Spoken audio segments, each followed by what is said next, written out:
នៅប្រទេសអូស្ត្រាលីទីក្រុង Sydney អ្នកនរគ្នាគេមានកន្លែងតំបន់ទេសចរណ៍ធម្មជាតិគេពិសេសគឺកន្លែងម្ដុំ Blue Mountain ដែលនៅហ្នឹងគឺមានកន្លែងមួយដែលគេទៅអត់ដែលរំលងគឺ Three Sister អ្នកនរគ្នាកន្លែងហ្នឹងយើងបកប្រែវិញថា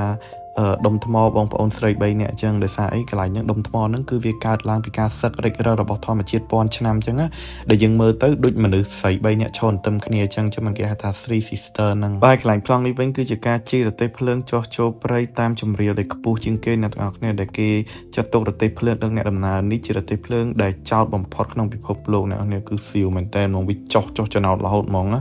អ្នកនេះមើលចឹងអត់សូវសៀវទេសម្រាប់ខ្ញុំអ្នកជិះផ្ទាល់មិនដឹងមើលទៅភ្ញៀវទេសចរដឹងគាត់សៀវគាត់កាន់ដៃភឺតពោះរហូតដូចយើងជិះ roller coaster អញ្ចឹងណាសម្រាប់ពួកខ្ញុំទៅហ្នឹងគឺខ្ញុំប្រើពីរ activity គឺជិះរទេះភ្លើងចុះចំណោតហ្នឹងមួយហើយនឹងជិះកាប៊ីនខ្សែកាបដើម្បីហោះមើលចលងភ្នំឃើញពី Three Sister ហ្នឹងច្បាស់អញ្ចឹងណាបាទហើយយើងជិះកាប៊ីនហ្នឹងគឺឆ្លងជ្រោះឆ្លងចលងអញ្ចឹងទៅតម្រាំបានឃើញនៅចិត្តពីថ្ម3ដុំហ្នឹងហើយហ្នឹងថ្មហ្នឹងតែប៉ុណ្្នឹងអ្នកនរគ្នាហើយនៅកន្លែងហ្នឹងក៏មានកន្លែងសារព័ត៌មានគេមកយកសារព័ត៌មានប្រចាំពិភពលោកអីចឹងណាព្រោះជាកន្លែងដែលល្បីមួយនៅទីក្រុង Sydney ប្រទេសអូស្ត្រាលីដែរបាទអញ្ចឹងដំណើរកម្សាន្តខ្ញុំទៅ Three Sister តំបន់ Blue Mountain គឺចប់តែប៉ុណ្្នឹង